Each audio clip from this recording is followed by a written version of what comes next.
الحمد لله على نعمة الإسلام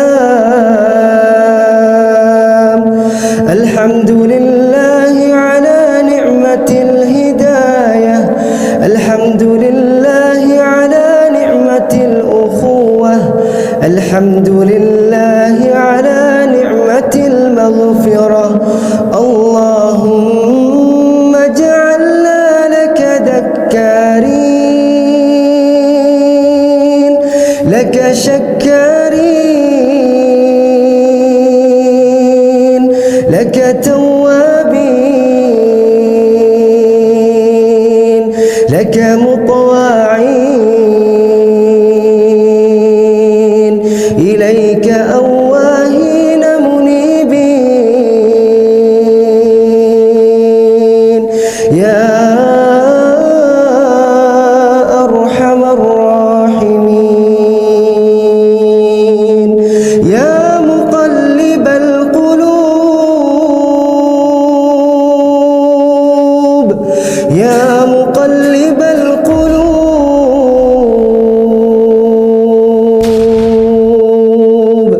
ثبت قلوبنا على دينك يا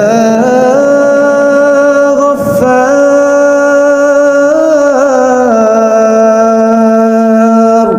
اغفر ذنوبنا يا. Bismillahirrahmanirrahim. Jadi tadi sudah jelas di antara zaman dulu Kesultanan Banten, daerah Banten sebagai the center of magical practice dalam ilmu hikmah. Ini harus dijasakan langsung oleh para guru, kiai, bahkan para mursyid torekot atau tetua adat masyarakat setempat. Lebih dari itu, praktek semacam ini pada mulanya berawal dari fenomena Quran yang disebut in everyday object. Artinya, teks makna dan fungsi Al-Quran diresepsi, dipraktekkan oleh masyarakat dalam kehidupan sehari-hari. Sehari-hari dipraktekkan itu.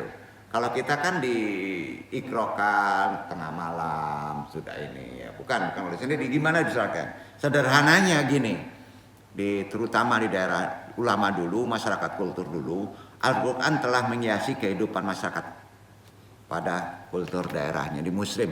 Makanya zaman-zaman dulu Kesultanan Banten itu orang yang tidak bisa ngaji bisa diusir. Diusir loh.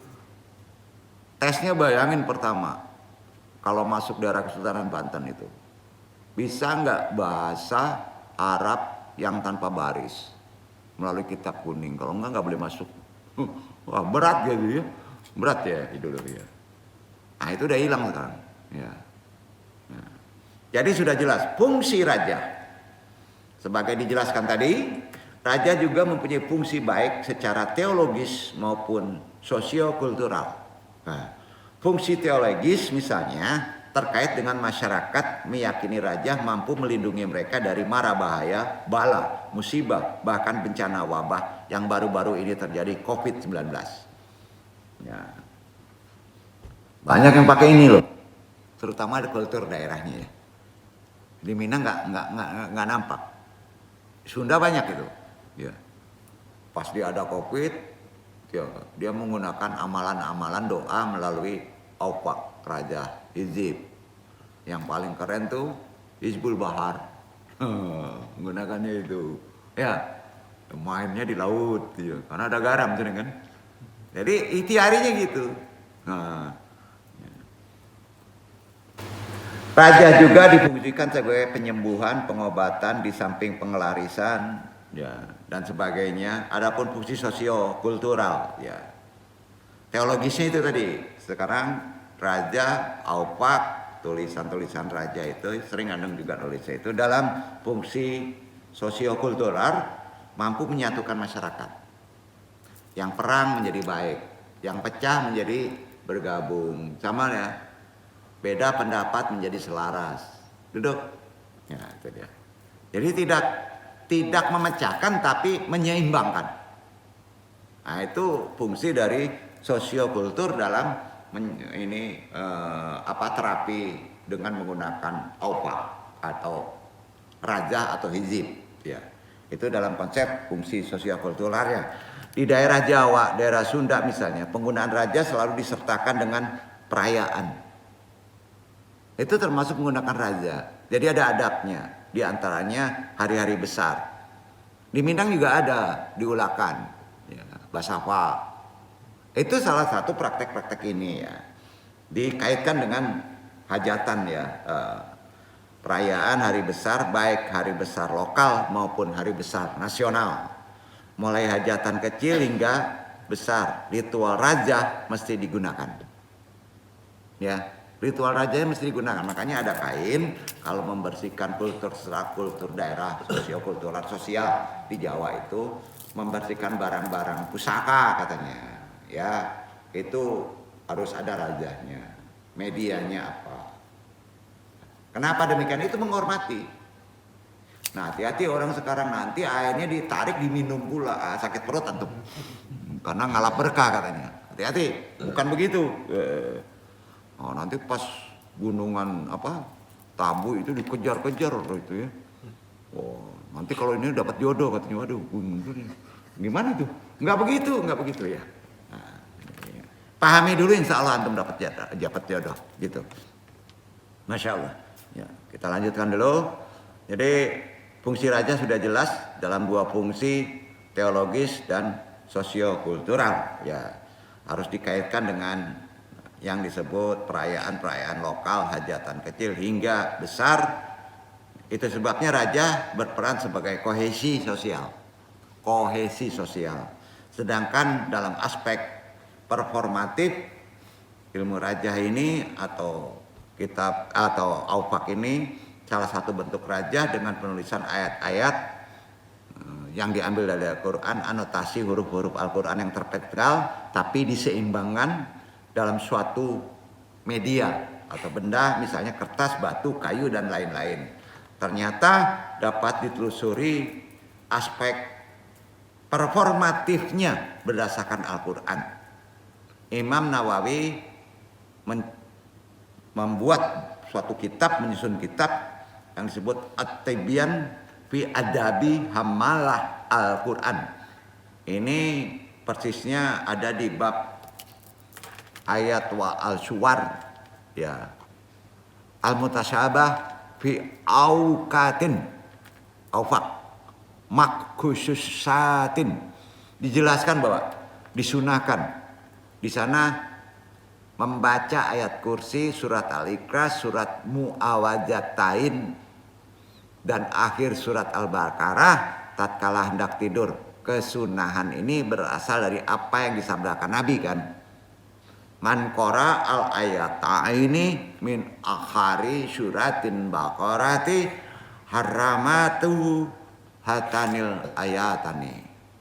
Barang siapa membaca dua ayat terakhir dari surat Al-Baqarah, maka kedua ayat itu melindunginya. Ini sudah mengamalkan doa pada ilmu hikmah yang disebut Aufaq atau hijib. Itu ilmunya. Jadi sebagian ulama juga menafsirkannya dengan mampu melindungi diri dari gangguan tersebut. Mampu, Aufaq itu melindungi dari gangguan tersebut.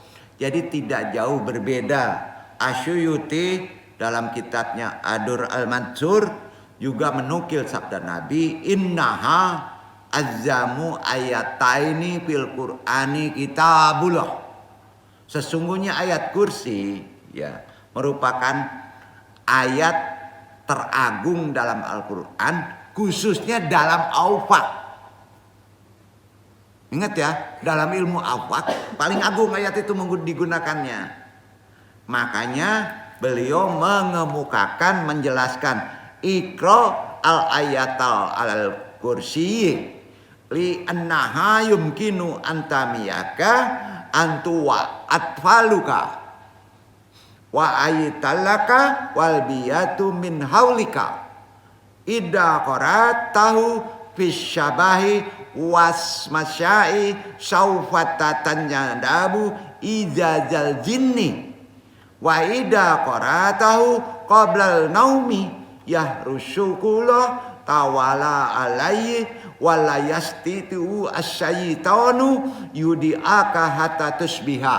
Artinya, bacalah ayat kursi, sebab ini mampu menjaga dirimu, anak-anakmu, keluargamu, lingkungan sekitarmu. Jika dibaca pada pagi dan petang hari, maka terhindar dari gangguan jin. Jika dibaca hendak tidur, maka Allah Subhanahu wa Ta'ala akan menjaga sepanjang malammu, dan setan tidak akan mampu mengusikmu hingga pagi hari.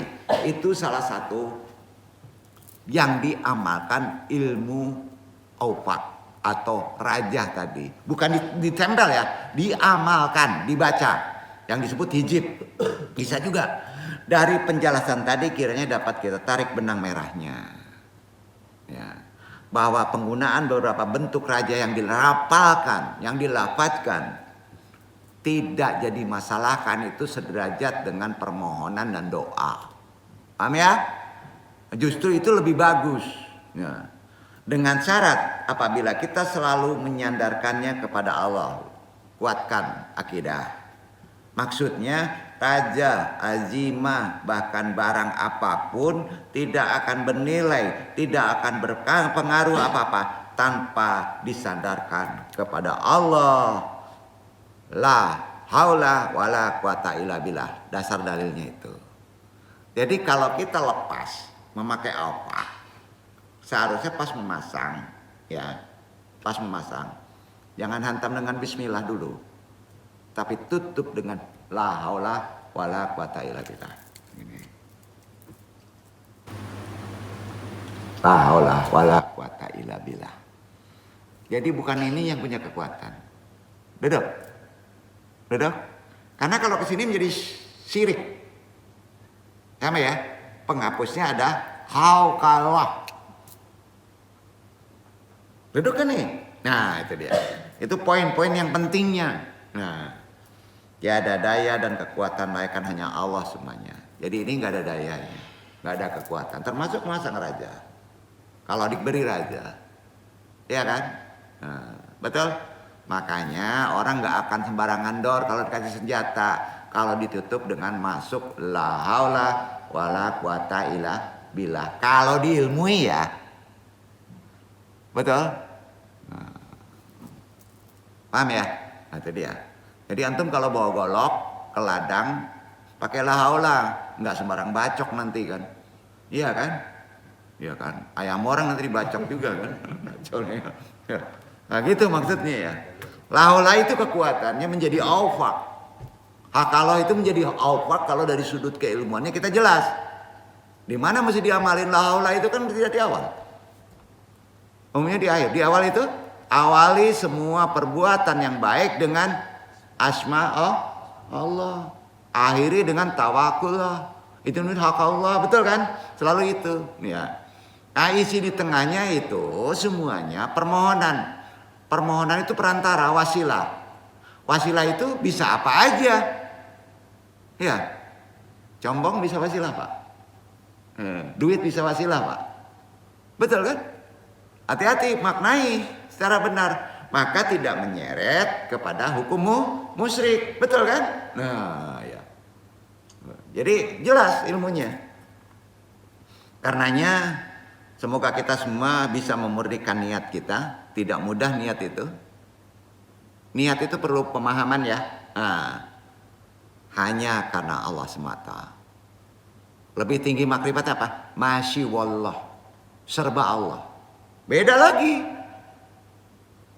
Hati-hati serba Allah nanti bisa menyalahin semua perbuatan buruk Allah. Takdir buruk karena Allah. Karena nggak bisa. Karena antum. Berbuat dosa karena antum. Ya bukan karena Allah ya, betul ya. Nah, jadi Masya Allah beda lagi. Yaitu pentingnya memahami konsep niat. Jadi meminta keberuntungan, kesehatan, kekayaan, jodoh dan sebagainya dengan jimat, dukun, ramalan dan lainnya bukan kepada Allah adalah syirik.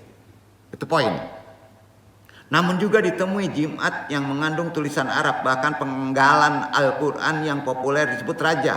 Lalu bagaimana pandangan Islam tentang hal ini? Sebelum sampaikan sebagai penutup kaji, tadi tutup kaji karena banyak cerita jadi lama nih. Nah, jadi disampaikan dulu apa itu jimat? Ada yang tahu? Jimat sering kan? Bajime, oh benar. Jimat dalam bahasa Arab disebut tamimah. Apa namanya? Tamimah. Jamaknya tamaim.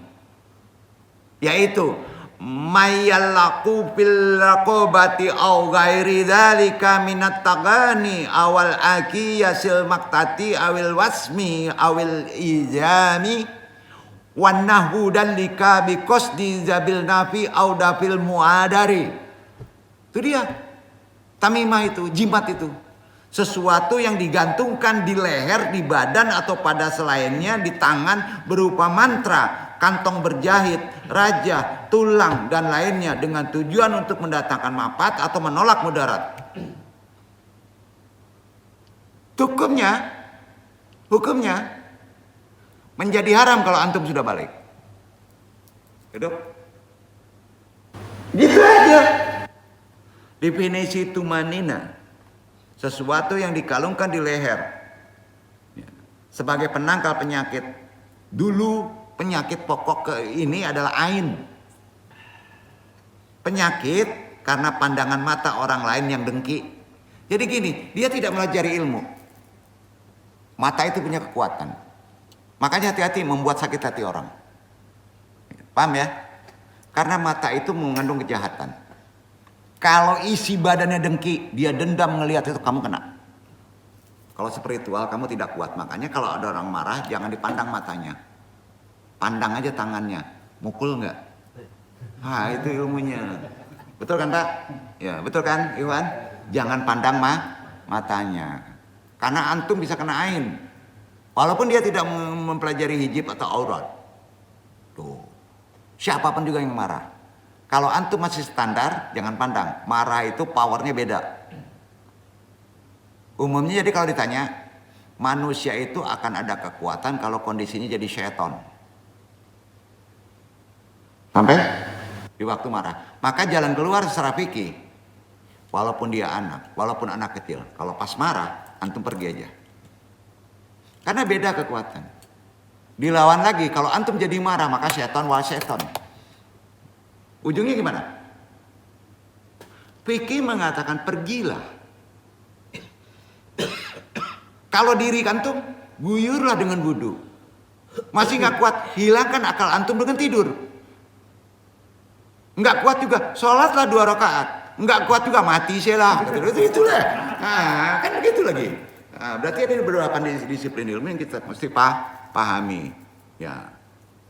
Jadi hati-hati, antum kena ain dan efek ain ini sangat berbahaya. Dan terkadang juga dikalungkan pada orang-orang dewasa dan wanita. Karena mereka sering kena ain. Tuh. Tuh. Gini. Yang kena ain itu ada kelainan dalam kejiwaan. Fisik. Ya, umpamanya, maaf. Agak sedikit autis, agak berlain aktivitas kehidupannya walaupun masih kecil, maka boleh ditempelkan, paham ya? Walaupun dia sudah dewasa, boleh menggunakan tamimah, tapi tetap harus tahu kadar dosisnya. Mau nyalain semuanya nggak? Kan udah tahu antum tuh artinya kan? Itu dia. Jadi di sini terapi pengobatan apapun juga jurusannya dalam bidang epistemologi tanpa mengerti ilmu hikmah, gak usah belajar deh. Karena kuncinya ada di ilmu hikmah. Tasawuf terapi kuncinya ilmu hikmah.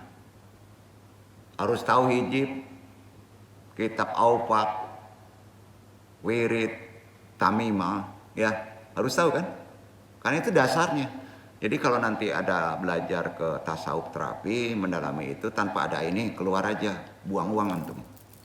Di situ Pak putaran ilmunya. Bukan filsafat, teori aja nanti. Sebab kalau dari sini sudah praktek. Sudah praktek nggak?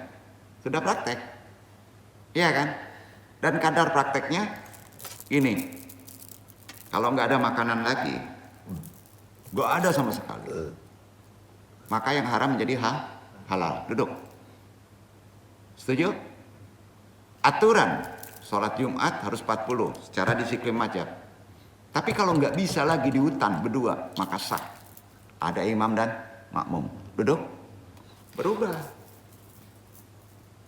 Jadi jangan sembarangan semuanya langsung antum misalnya menjadi sesuatu yang sifatnya haram semuanya. Bukan begitu. Ada hadis yang melarang haram, ya ada.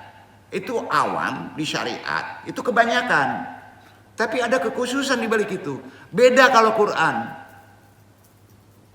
Ya beda. Nah inilah yang perlu antum dalami. Nah salah satu yang sudah ditentukan Quran, coba dibaca tamimah ini yang diharamkan. Dan ini terlalu syirik. Allah berfirman di An-Nisa ayat 48. Iqra Iwan. Itu dia.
Sesungguhnya Allah tidak akan mengampuni dosa syirik, dan Dia mengampuni segala dosa yang selain dari syirik itu bagi siapa yang dikehendakinya.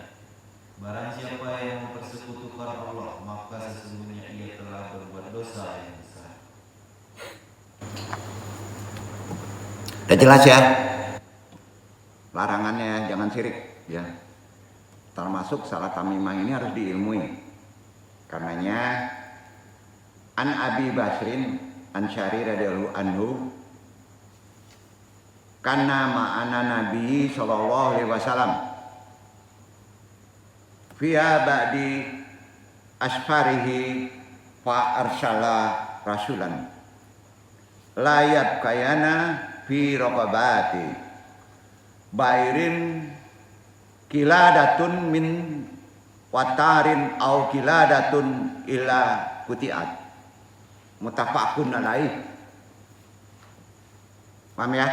Itu sandaran hadis yang nggak boleh lagi. Hati-hati. Antum punya embek supaya nggak kena penyakit digantungin raja, haram. Kalau binatang harus diminumkan.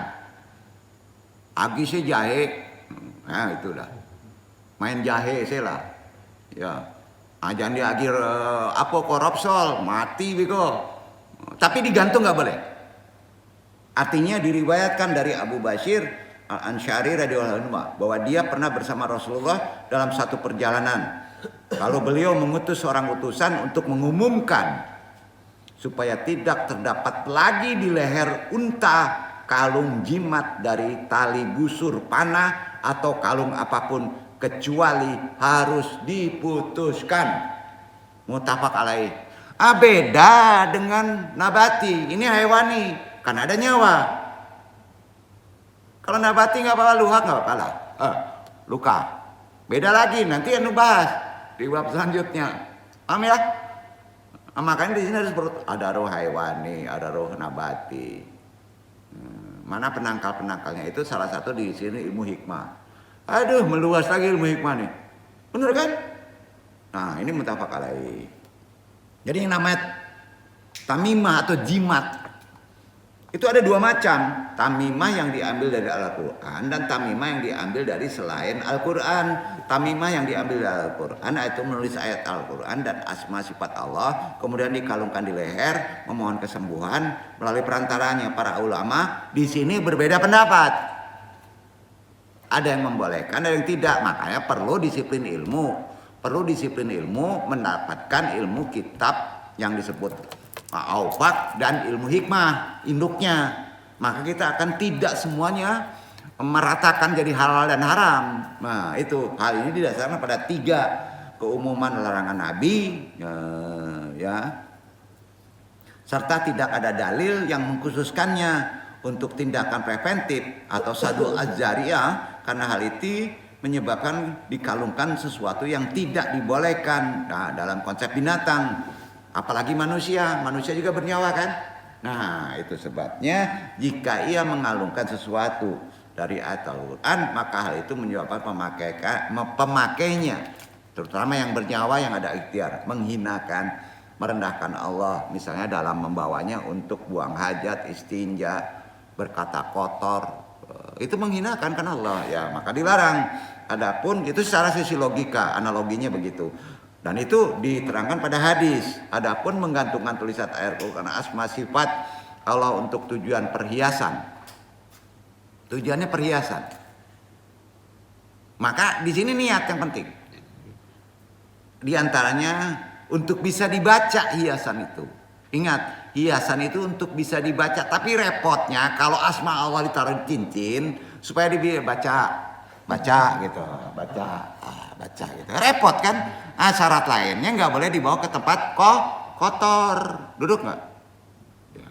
Nah. Jadi antum punya adab. Kalau ada di cincin pakai asma Allah atau di kalung nempel, antum harus buka. Baca dong kata gitu. Baca Allah gitu. Kalau kan repot itu, sombong itu nanti kan. Nah, itu hukumnya. Jadi kalau untuk hiasan, misalnya di dinding rumah, di pintu, bahkan di kendaraan, tidak boleh abstrak. Tahu nggak? Wifik nggak boleh di kendaraan karena abstrak. Disiplin ilmu. Kalau Allah di kendaraan nggak apa-apa, tapi kendaraan jangan bawa dugem. Repot juga, menghinakan. Itu ilmunya. Maka kalau hanya untuk hiasan dan jelas pemakaiannya, itu diperbolehkan. Makanya jangan heran kalau tasbih simbol. Kalau simbol nggak bisa dibaca kecuali orang yang mengamalkan tasbih itu. Kalau nggak diamalkan tasbih itu ya udah nyempitin tempat aja, nggak ada tabaruk. Jadi tasbih itu antum amalkan. Sudah itu digantung kalau jalan dekat, maka itu ada berkah. Paham ya? Kan ada tasbih yang nggak pernah diamalin, dari beli gantung sampai bulukan. Kan simbol, ya simbol saja. Ya. Itulah salah satu adab yang perlu kita dalami dalam konsep azimah, raja. Jelas mengalungkan nggak boleh. Qurannya ada tadi beberapa hadis penutup yang perlu antum sampaikan adalah sebagai berikut. Sesungguhnya dengan gelang tidak akan bertambah bagimu kecuali penyakit lemah wahan. Hati-hati di gelang. Kalau ada raja, akan timbul penyakit lemah, disebut wahan. Dan sesungguhnya jika engkau mati, engkau akan tahu bahwa pemakai gelang itu akan membuat engkau mati tidak dalam keadaan suci. Hadis riwayat Tabrani.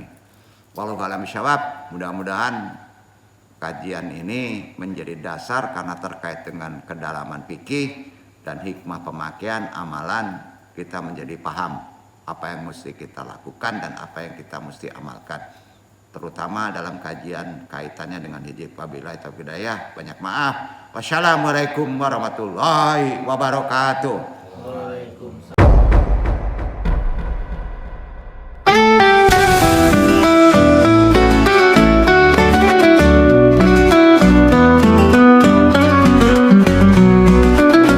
Alhamdulillah, puji bagimu ya Allah, atas nikmatmu yang tak terhingga. Kau berikan hidup, kau berikan cinta. Di setiap langkahku merasa bahagia. Ya Allah, Engkau yang maha pemurah. syukur dan doaku panjatkan.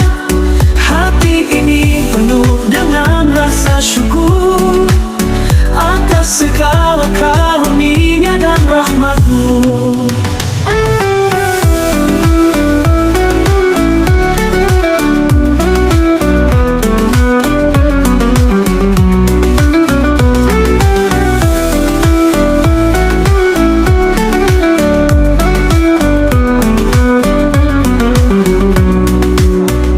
Alhamdulillah, puji bagimu ya Allah, atas nikmat-Mu yang tak terhingga. Kau berikan hidup, Kau berikan cinta. Di setiap langkahku merasa bahagia. Ya Allah, Engkau yang Maha Pemurah. Segala syukur dan doaku panjatkan. Hati ini penuh dengan rasa syukur atas segala karunia dan rahmat-Mu.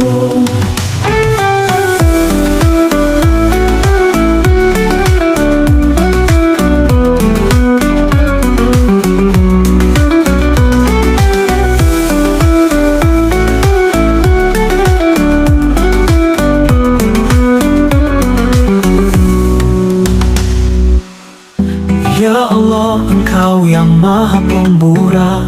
Segala syukur dan doaku panjatkan.